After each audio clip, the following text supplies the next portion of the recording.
Good morning mga idol. Welcome back sa aking YouTube channel at saka Facebook page, Pinoy TV. So in this video, tuturuan ko kayo kung paano natin i-attach yung ating signature image sa ating PDF file or document. So tara, simulan natin. So first step is punta tayo sa ilovepdf.com. So free tool po ito. Pwede na tayong hindi mag-login at saka sign up. So pili lang tayo kung ano yung ating gustong gawin. So edit PDF. So pwede to sa lahat ng mga manipulation about PDF. So, edit PDF. Then, upload natin yung document or file na gusto nating i-manipulate. So, example, yung aking application letter. Then, hintayin lang natin ma-load yung ating document. Then, hanapin natin yung kung saan natin gustong i-place yung ating signature. Then, upload natin. Click natin yung add image button. Itong may icon.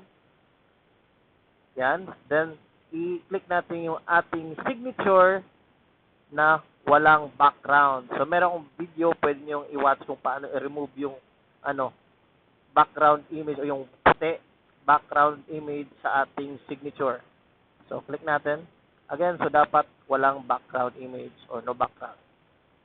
So, i-resize natin, i-fit natin or i-match sa ating printed name para di masyadong pangit tingnan.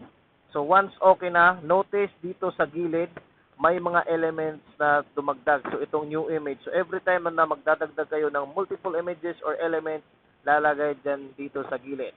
So, pwedeng mo i-rename or i-edit or i-delete.